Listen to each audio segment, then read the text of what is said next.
We will call to order the December 14th Planning Commission meeting. And we'll start, as always, with the Pledge of Allegiance. If you could rise and join us. I pledge allegiance to the flag of the United States of America and to the republic for which it stands, one nation, under God, indivisible, with liberty and justice for all.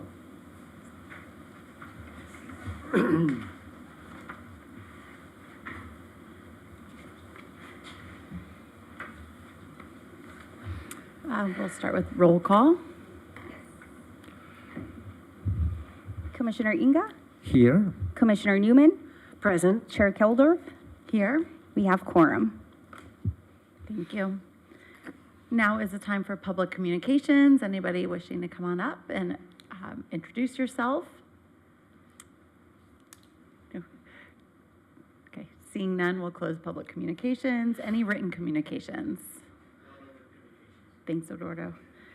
Consent calendar looks like approval of planning commission meetings from minute meeting. Oh my gosh, whatever.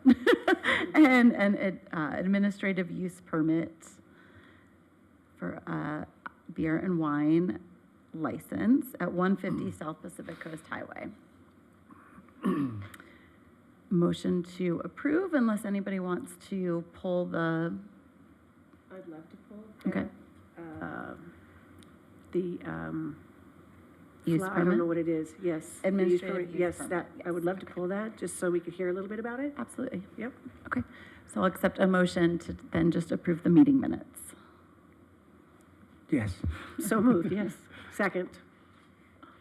And I'll take votes. Commissioner Inga, Aye. Commissioner Newman, Yes. Chair Keldorf. Aye. Motion passes 3-0. Great. Okay, so then the item to discuss, administrative use permit to allow an ABC license, beer and wine, at Blum Wine and Flowers. If the applicant would like to come up and introduce themselves. Hello, my name is Julia, and this is my partner Daria. We're both South Bay residents, and we're planning to open wine and flower business shop. Our strategy is to sell natural wines, that low intervention, no conventional wines that you can find in Vaughn's supermarket, organic, biodynamic, and good for you, so you're not gonna have a headache after it.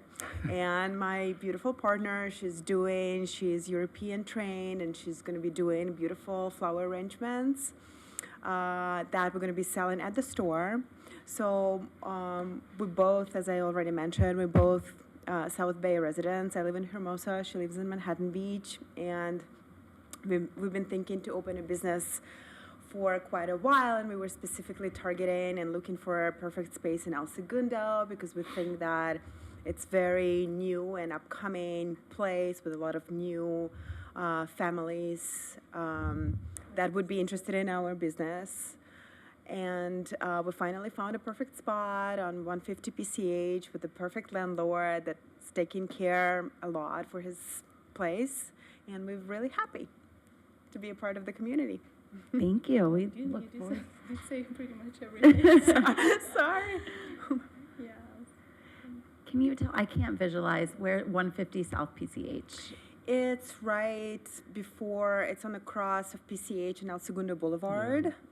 So there is a Prime Pizza there and Yes. Offset Yeah. Coffee. Prime pizza. And the opening fan is there, this super famous burrito place everyone's very excited about. It's going to be our neighbor. Very cool. Yeah, we're very, very excited about this location. Well, thank you. We are excited to have you in El Segundo. Thank you. Natural wines. Definitely a niche that we're missing. So Yeah, we would always travel to like Culver City or Venice to do a wine shopping, and we are glad to bring that to South Bay, some wine store which will be specializing in that. I think the two subject matters are very interesting in one building. Yeah. I love it. So And it's kind of like a one-stop, I'm sorry. no, Yeah, no, we it's also, okay. Also do flowers and ceramics. So our motto is bottles, blossoms, and beautiful things. So that's like a one-stop. You get So like your gifts. candles and Yeah. ceramic and wine and a little bouquet. And we want to promote the culture of people bringing like a little bouquets when you go to someone's house to make it easier and very convenient for people. So do you think somebody would actually stop primarily to buy this interesting niche, like organic, natural wines, which are very hard to find, by the way, as you know? Yeah. And then do you think they're going to come to buy the wine and then so happen that you're going to have some flower arrangements as well? Or do you plan on being like a florist, like a call? Yes. Both? Both. Both, It's okay. like we have 50-50. It's Uh-huh. 50% flowers, 50% wines, and then, you know, all the extra things are just nice bonuses. But flowers, I'm doing flowers for more than 10 years. And You have a business now that does, that you're, I do have a studio. I did have a studio in downtown LA. oh, I was always traveling there and was like, I don't want to do that commute. I live on PCH and Yeah. 6th Street in Manhattan Beach. It's but so you have an convenient to existing be- clientele for your Yes. flower business. I do. I have That's- a lot of clientele in like different parts of LA, but also Uh-huh. in South Bay. That's great. But it's going to be a different name, so I'll keep my other name for my other clients for the events. But this is going to be more, you know, one stop for South Bay. We're not going to be delivering outside of South Bay. We really want it to be the South Bay spot. And yeah, that's wonderful. And it's, the name of your business will be Blum or Bloom? Bloom. Bloom, That's like the actually flower? My last name Yeah. too. Just it's a good meaning. Oh. That's almost how it's shaping up. Yeah, it's a 3D, but we are almost there. When do you plan on opening? It's all very contingent on the license, so we're working with ABC and it's been a little delay in that. Yeah. So hopefully end of February. But for flowers, we will be working for Valentine's. For Valentine's Yes. Day? Nice. Oh, wonderful. We'll have a slow, soft opening in February, in the beginning of February. This is not what we're here for tonight, but did you ever think about wine tasting or anything in addition I to? was going to ask that. Yeah. Not know really. where We your don't head's really at. want to convert it into a bar because we both have little kids and that would make us be absent a lot in the evening. So not in a very near future. Right. And your hours, were until 7 at night? 7, Yeah. yeah. Okay, and you open maybe on about, the weekdays, it will be less. We are like still thinking Okay. about that, but Okay. it's not going to be later than 7. and you, Because coffee place closes at 4 and the burrito place will be closed at 2. Ah. So 2 other restaurants, Prime Pizza and there's going to be El Pollo Inca opening up there soon. oh, yeah. So 2 of those restaurants will be open, I think, until like 10, 8 or 9 yeah, or I'm 10. sure, yeah. So we want to be there a little bit later than other 2 businesses. And just the two of you right now plan on working it? Yes. Yes. It's very exciting. First half a year, I think we'll be leaving there. Yes, yes, yes. Yeah. And you think your clientele will be passersby or other retail clients that are going to come to the center? Both? I think both. I think this location was also strategically so interesting for us. We didn't want to be just Manhattan Beach, just Hermosa Beach, or just El Segundo. It's like it's on PCH, everyone passing by. You pass by that place when you go to see your friends in Santa Monica, Venice, and To the you know, airport or anywhere. wherever, yeah. So it's very convenient to stop there and get your stuff. And a lot of office buildings with Yes. people probably live from all over LA. I love it. Did you have any issues at all with the conditions of approval? I don't think so. No? Great. Great, well, we're very excited for you. Thank you. Thank you Thank so you so much. much. Thank you. And my apologies to staff because you put together this great presentation and I just glossed right over it. I got so excited hearing about the It's natural wines okay. and You flowers. asked the right questions that I was gonna go over, so you're good. Great. And we always prepare, you know, so that way if you do, we got it. If not, no harm, no foul. Well, thank you. Jasmine was very, very helpful in preparing that. Thank you very much for Thank telling us you. about your business. We're excited to see it open. Thank you so Okay, much. thank you so you. much for your time. It's great, exciting. If no other questions for staff or for applicants, No? happy to make a motion to approve. I'll make a motion to receive, file the Community Development Director approval of environmental assessment EA 1352 and AUP 23-01. I will second. And I'll take votes. Commissioner Inga, Aye? Commissioner Newman, Yes. Chair Keldorf, Yes. Motion passes 3-0. Thank you. All right, I'm excited about that. Chris makes fun of me that I can't drink domestic wine anymore. Gives me a headache. So. Exactly. Moving on to new public hearings. We'll start with the housing element presentation from staff.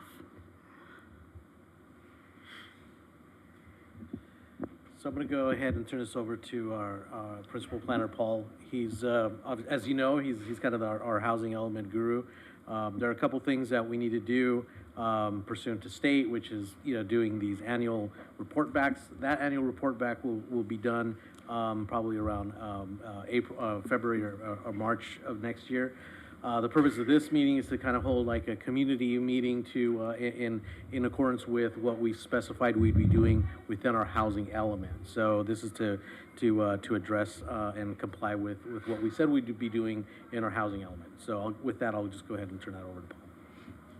All right. Good evening, Chair Keldorf, fellow commissioners, and members of the public and fans at home. Thank you for your time and letting us hold our first annual housing community meeting tonight.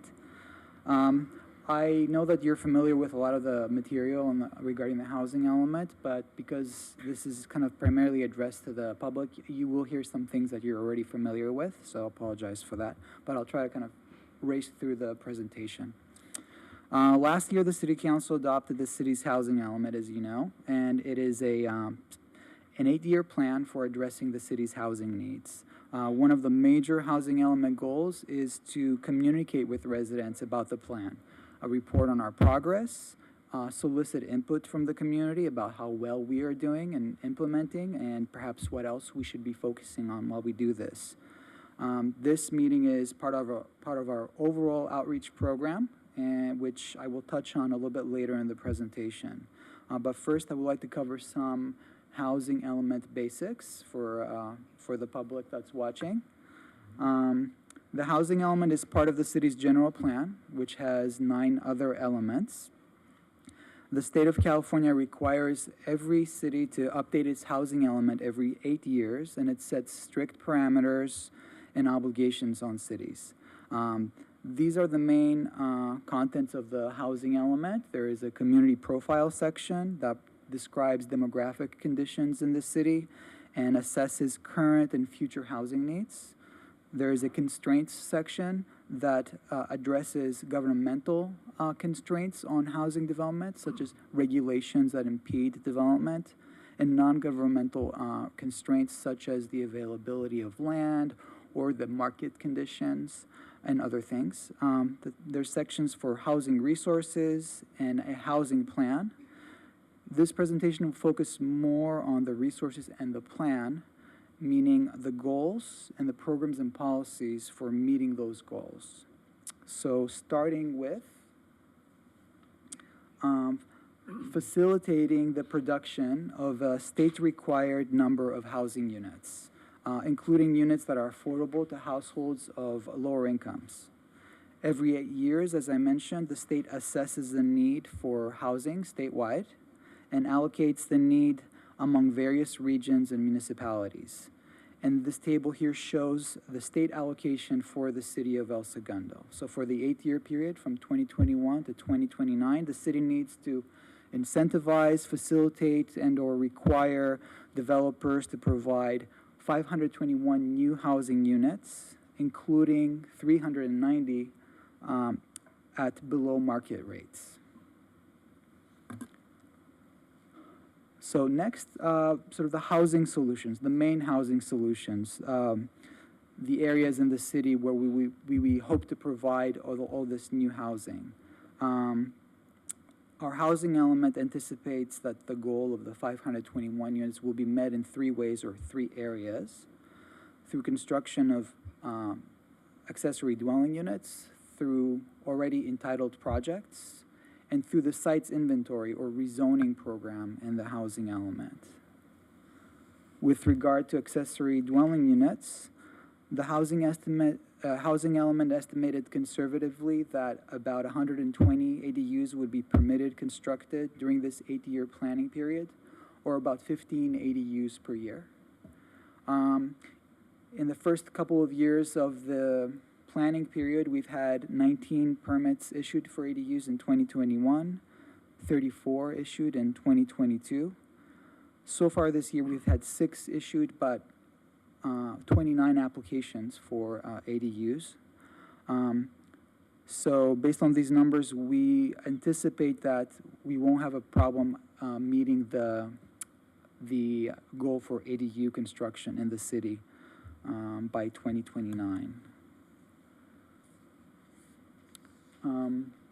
The other area is entitled or approved projects. So when the housing element was adopted last year, we had just approved a new development with 263 multifamily residential units, including 32 that are reserved through covenants for households of moderate or lower incomes. The developer for this particular project has not applied for construction permits, but we do anticipate that they will, and that this project will likely get constructed during the planning period. And it'll make a big difference in our overall numbers. This is just an image of the proposed development or the approved development. So beyond the approved projects, we have the site inventory, which involves properties that will be rezoned to permit high-density residential development. So the sites inventory or rezoning program encompasses 2 new overlays in the city.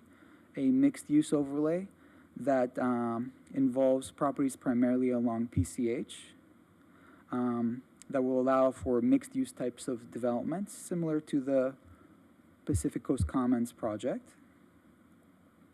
And then a housing overlay that will select certain neighborhoods that are currently zoned medium-density residential or R3, and upzone them in a sense to allow for higher densities. Today, the R3 zone allows for 27 units to the acre. We are currently working on that rezoning effort. And as you can see on the slide, there are several areas that are highlighted in blue that may be rezoned. It may be individual parcels or areas that are highlighted in blue there. And we anticipate that the maximum potential density may be as much as 70 units to the acre in this housing overlay area. We anticipate our study to be completed soon, and we will be bringing the rezoning to the Planning Commission and the City Council for hearings in the March or April timeframe this coming year. So that was a quick summary on the number of units and the areas where we expect these new units to be constructed. The housing element contains 11 specific programs that will help encourage, facilitate, or require the construction of the new housing in the city, in those areas in particular. I will touch briefly on most of these programs in the next couple of slides. Programs number 1 and 2 are about conserving, preserving, and improving existing housing, including affordable housing. The RSI program in particular funded sound insulation improvements. That stopped a few years ago, but was recently reinitiated and is being administered directly by LAWA. Our code compliance program, officially called the Neighborhood Preservation, operates under the Community Development Department. It has 1 full-time employee, but a second part-time employee will be hired soon in 2024. Activity has increased in this program in the last couple of years, and this year so far, up to December, we've had 101 residential cases, inspections, and this is an increase compared to 2022, when we had about 87 inspections.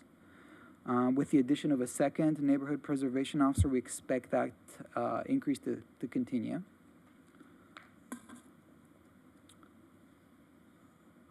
The above highlighted programs involve facilitating construction of new housing by removing barriers and incorporating incentives in the city's regulations. For instance, in the case of the ADUs, a zone text amendment was made in 2018, and that made it easier for residents to apply for and get permits for ADUs, and that's why we saw an uptick in the permit rate. In 2023, we made a further update to our ADU regulations to make them consistent with state law and to clarify certain provisions. As mentioned later, there's been an increase in ADU activity, and we're on track to meeting our housing element goal for ADUs. The urban lot split program was actually completed in 2022 in March. We completed an amendment to the code which established standards to allow for subdivision of R1 properties, to allow specifically a single lot to be divided into two and allow as many as 2 units on each of the new lots. That was done to comply with state law requirements. But this ordinance also makes progress toward our affordability goals by requiring at least one of the units on each of those 2 new lots to be affordable to moderate and lower income households. Regarding the provision of adequate sites, program number 6, this is the rezoning program that I briefly described earlier that identifies the locations and rezones to allow for higher density residential development. Program number 9, the municipal code amendments, involves removing constraints through code amendments. We have completed several code amendments in 2023. There are a few approved in May of this year, and there are several amendments right now scheduled for a second reading before the council next Tuesday night. There are still a few more amendments, such as amendments to parking standards in the city that remain to be completed. We hope to get to those in 2024. So we're making really good progress in that regard. In addition, the downtown specific plan update that we're working on will provide more housing opportunities in the city, and that was one area where the housing element anticipated more residential construction. Just as an update for you, we hope to bring the downtown specific plan update to hearings around the March or April timeframe this coming year. A quick word about the affordable housing strategic plan. The City Council is considering the strategic plan next week also. We presented that to the Planning Commission and the City Council last year, and we've incorporated the feedback that we received, and now we're before the council with the final draft for adoption.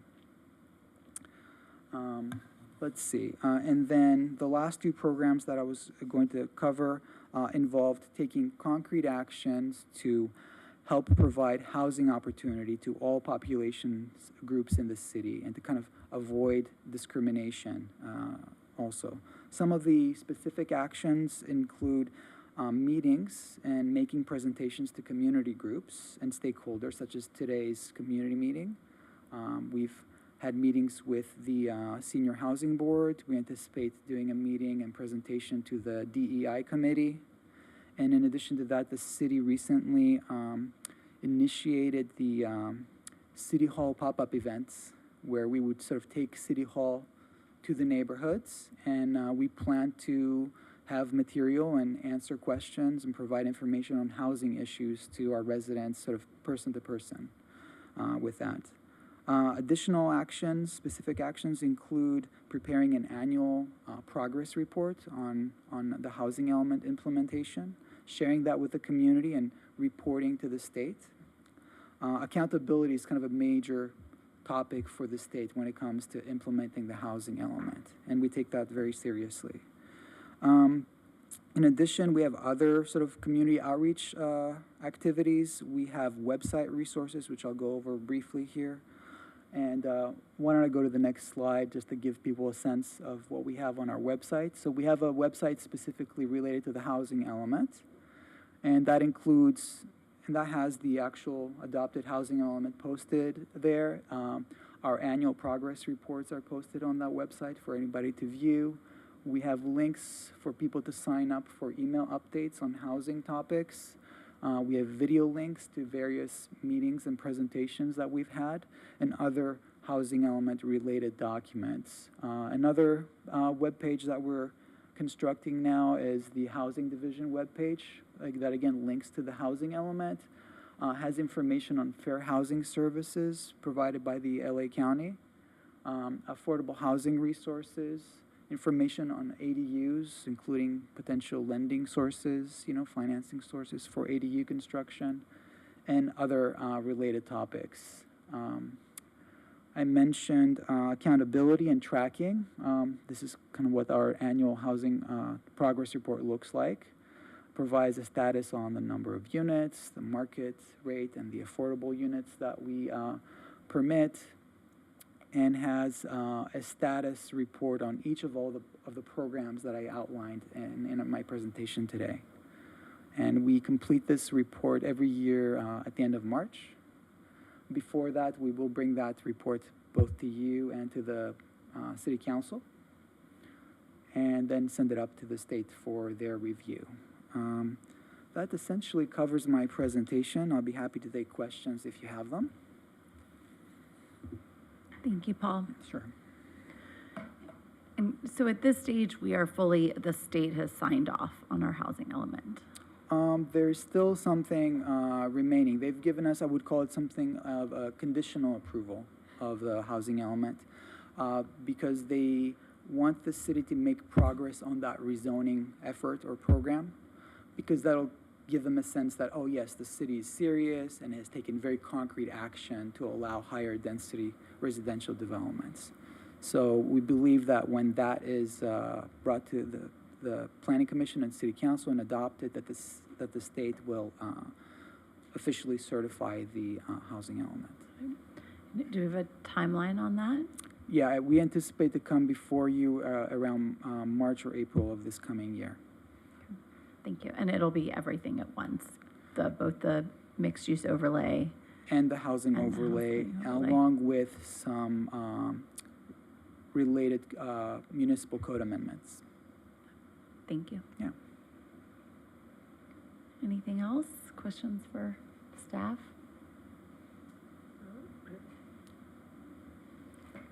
A lot of work put into it, for sure, and it's been ongoing, no question. You get kudos a lot from people that sit here and from City Council about all the work you guys do, so that's to be commended. Great. I don't have any specific questions. There's always something going on. Yeah, We're for real. Year-round, we are working on code amendments, on other programs, interacting with consultants, interacting with the community. So this housing element sort of cycle is very active. The city is really active, and the state expects that. And, Yeah. Yeah. And the housing cycle is set regardless. So even if they don't give final approval until next year, which would be 2024, 2029, it starts all over again.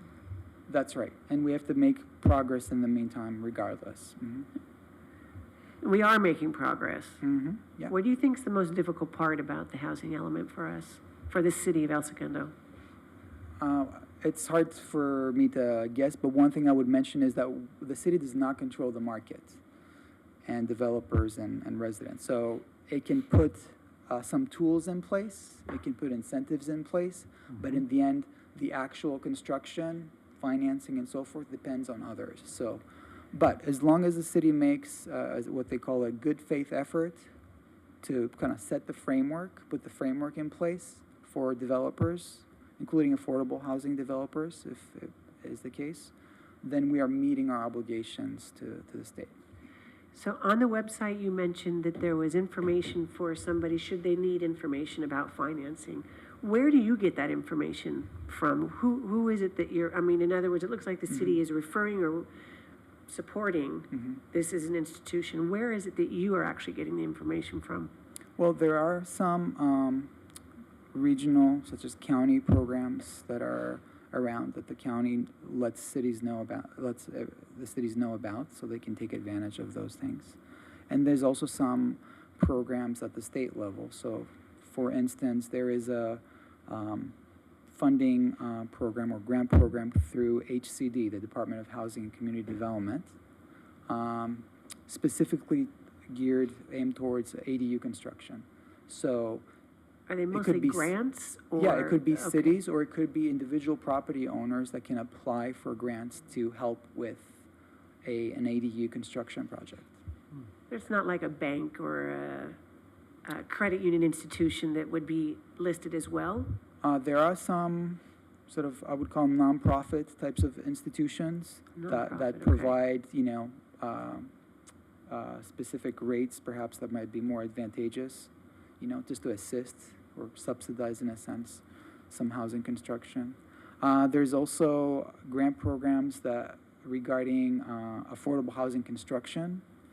In many cases, those programs or funding sources require local matching funds, so that a developer may apply for it, but then the city may have to provide some matching funds in order to complete an affordable housing project. Yeah, and the more we find out, the more we will be putting on our websites, so that both residents and developers can kind of use those resources to help fund their projects. So there's details, if you have a property owner, they're wondering, how do I go about it? Do I qualify? All of that information's on the website? Well, we, in some cases, simply provide a reference on our website, to the state agency or state program. I don't mean lending, I mean specifically about the build-out, about if I own this piece of property on Palm Avenue, how do I go about finding out, can I build an ADU, and what are my limitations? Is that on the website? We are putting a lot of material regarding ADUs on our website. There is a lot there, and we are still working on developing the websites. Would you recommend that they just pick the phone up or walk in and call and come to the desk? That's the better way to get your questions answered. I think that's best to start with the website and Okay. then follow up with staff. Because if it's a simple question, it can be answered quickly without leaving your home. But then if you have follow-up questions or more detailed questions, we're always here to help.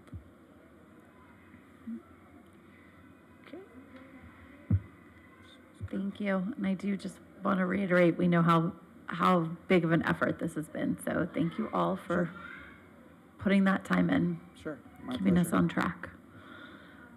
Okay, I think with that, would accept a motion to receive and file, right? So- That's what we're doing. So moved. I second. Perfect. And I'll take votes. Commissioner Inga, Yes? Commissioner Newman, Aye. Chair Kildorf. Yes. Motion passes 3-0. Thank you. Thanks, Paul. Next up is election of Planning Commission Chair and Vice Chair for calendar year 2024. I don't know how we're here again so soon. I don't either. I don't know how we got here. Shall we start with Chair? Sure. think So we there's- did have a little conversation about whether we should do that without our other two planning commissioners. We're assuming Jay has not expressed to anybody that he does not want to continue in his role. Do we have to do it individually, or can we make a slate to keep the chair, vice chair people in You can make the motion as a slate. as a slate? Okay. That's good. I move to keep the existing chair and vice chair in place for this next year. And I second. And we'll take votes. Commissioner Inga, Aye. Commissioner Newman, Yes? Chair Kildorf. Yes. Motion passes 3-0. Thank you. Thank you. Congratulations. Thank you. Congratulations. You're stuck And with Jay, me. you too. I know, Jay. You're in. That's what happens when you don't show up. Well, so Jay's in Austin tonight. My husband just came back from Austin, and I go tomorrow morning. So watch out. We're all moving to Austin, evidently. That's what's happening. It's the next spot, or it's already there.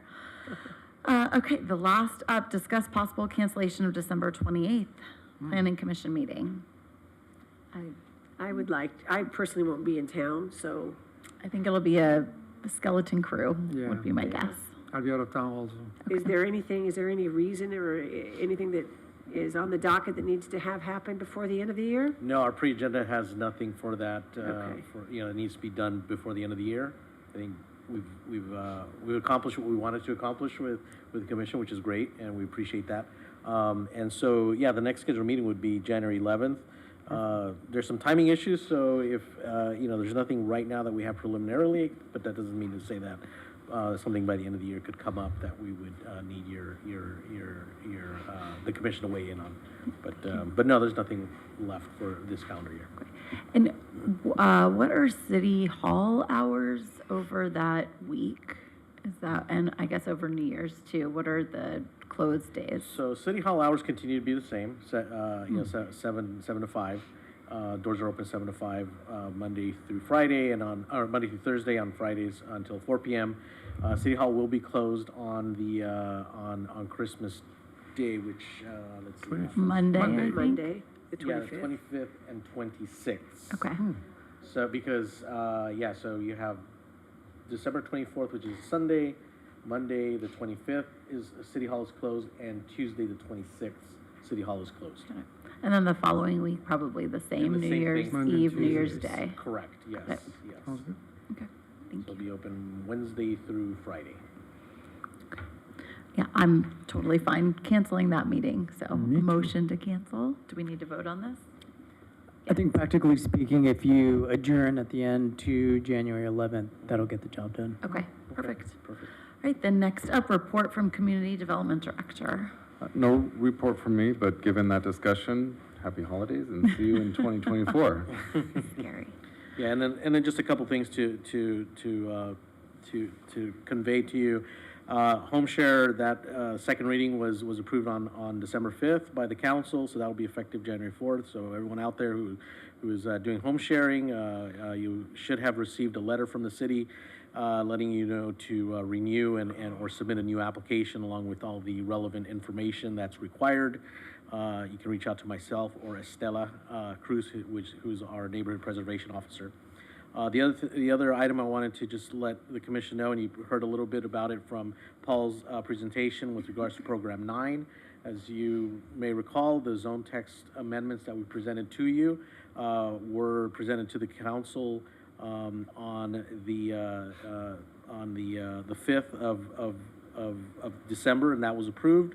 We'll be going for second reading next week, and barring any curveballs, the second reading will be approved, and that ordinance would go into become effective January 18th. So those are two items I just want to alert the commission to. Thank you. Anything from the city attorney's office? Just doing Michael's holiday well wishes. Thank you. That's all. Thank you. Planning commissioner comments? Just more. Yeah, more of the same. More of the same. Merry Christmas, happy holidays, and it's been a year's gone by very, very fast. Can't believe that 2024 is just around the corner, days away. Looking Same, forward to, yeah.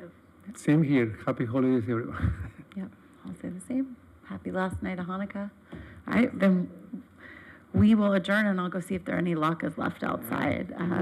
Planning commission meeting adjourned until January 11th. Thank you.